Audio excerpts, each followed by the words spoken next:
for that community and for people outside of that community. So we think about the like megaphone that the Black community has. It's like the first thing we did with like, all right, what churches do we go to in the South? All the time what now. HBCUs? We've partnered with Morehouse already.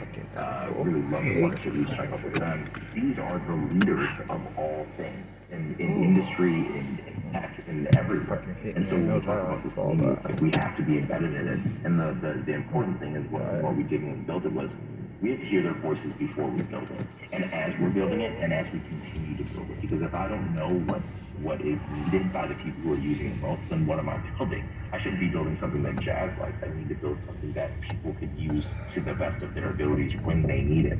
And so when I think about this community, that's what I think of is their voice has to be part of every single step. We have to keep them at the center of what we're building. So how can our listeners get more information about Turn Signal? How can we reach out to you? How can we learn more about the product, about the service, about Jazz Hampton? Yeah, so on all social media platforms, we're Turn Signal, again, that's spelled without the A. TurnSignal.com is our website. We're on all social media. Personally, I'm always Jazz Hampton ESQ on all platforms. You can always reach out to me. And the one other thing I always say is we offer Turn Signal, and I touched this before, we offer Turn Signal as a benefit to employers. So right now, if you work at United Way in the Twin Cities, or a couple accounting firms, or so many other companies, of over 30 partners that we have, you receive Turn Signal as a benefit to employment. Companies are offering like pet insurance and Peloton memberships, and if you're really caring about employees, if you really do have a focus on DEI, if you really are trying to retain employees, how are you addressing them as holistic people and thinking about their entire spectrum of needs? How are you ensuring that they feel safe driving to or from work with their kids in basketball tournament on the weekend? All of those companies that are listed are doing that by saying we're giving Turn Signal to you at no cost to you because we care about you and your family. Of course, you can always reach out to us, whether we have employees that you want to connect with or you want your HR to reach out to us. They should provide it as well. That is another thing we can do on our website, TurnSignal.com. Now, you did mention, you done talked about jobs now. People are always looking for a good job. What kind of employers would you say you're looking for, in addition to, I would imagine, lawyers and attorneys? First, so with Turn Signal, we're always hiring. So please let us know if you want to come work with us. But when we're talking about organizations we partner with, we see like a really wide spectrum. Let me give you a list of three that you would be surprised by. There's an entire healthcare system, a hospital in the state of Minnesota that provides all 5,000 Children's Minnesota, an incredible hospital. There is a local union, a local carpenters union that provided to all of their members as well. There is nonprofits that work with Catholic charities offered to all of their employees. So whether you're in the nonprofit space, whether you are in construction and labor, whether you're a healthcare system, and healthcare is really big because those folks are focused in on these groups of race and health equity lens. Whether you're in any of those groups, those are those type of organizations we love to partner with. But we partner with the Minnesota Vikings. We've done it all. So there's ample opportunity no matter what kind of vertical. We're industry agnostic. And before I let you go, I have to know, Turn Signal, how did you guys come up with that name? There's a lot of, and I have to give credit to Mike and Dre for the early days of this. There's a lot of ideation around it. And it was like, because we could have done everything. We could have done like police watch or safe shield or something like that. But what we wanted to do was drum up something that made you think of being in the car and signal that you want to be safe and that you want everyone else to put their extra safe. I should be very explicit about this. Turn Signal is not a police monitoring app. We're not to bridge the gap. We're here to ensure that you get home safe and that the police officer does as well. To the point you made earlier, when I walk up to my friend's house and they have a ring doorbell and I press it, I don't talk about gaming and I'm so I know what's going on in that interaction, right? Police officers are seeing the Turn Signal bumper stickers that we provide all of our drivers at no cost, and they are approaching vehicles in a calm, de-escalated manner from the very beginning as well. So that's really important because we're here to de-escalate those interactions starting from before the officers even enter the window. So it's important to develop that as well. That's amazing. Our guest today has been CEO and co-founder of Turn Signal, Mr. Jazz Hampton. And now, news anchor Alexandria Icamoni joins us to share her conversation with another leader in the Black community. Alexandria. Thanks, Morgan. This is Alexandria Icamoni with the Black Information Network, and I'm here with Monica Kaufman-Pearson and Michael Smith. How are you guys today? Doing great, thank you. Yes, we're so happy to have you in the building. We're so happy to talk about the amazing work that you have going on. We're going to dive into all of that, but I really want to get the backstory on Miss Monica here, if that's okay. I mean, an Atlanta news legend. You worked in this market for more than 35 years. You are a staple when it comes to evening news. The first minority woman to anchor an evening newscast, which makes a huge deal in a black city like Atlanta. So tell me more about how you thought your journey was going to go, and did you think you'd be in the position you are today? And we'll talk about the details, but did you think you would get to this point? Well, I wasn't sure when I came to Atlanta in 1975 when I was offered the job, and then I found out I was one of 3 finalists for the job. The other 2 were Jane Pauley and Oprah Winfrey. So my reaction to that was, gee, I wonder if I hadn't gotten the job, where would I be? But God puts you where you need to be. And what made, I guess, the job so interesting for me, the career for me, is that not only was I the first woman to do the evening news, but also the first African-American or minority, because until that point, it was always 4 white men. So when I went on the air, it was a shock to both the black community and the white community, because black people thought I needed to be blacker, meaning they wanted me to have a huge fro and, you know, wear African clothing and really be black. And then there were white people who thought, even though I was looking, quote, middle American, that I was still too black to be on the air. And I can remember once reaching over, touching my male anchor, and getting calls that night saying, you don't know your place.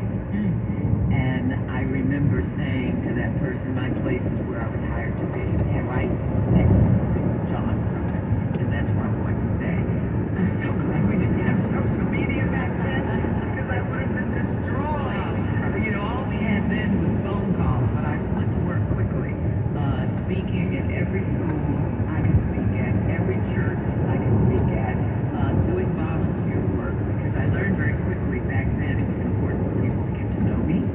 So I couldn't just be anchored at the desk. I had to be involved in the community. And I think that's what allowed me to stay on the air for 37 years.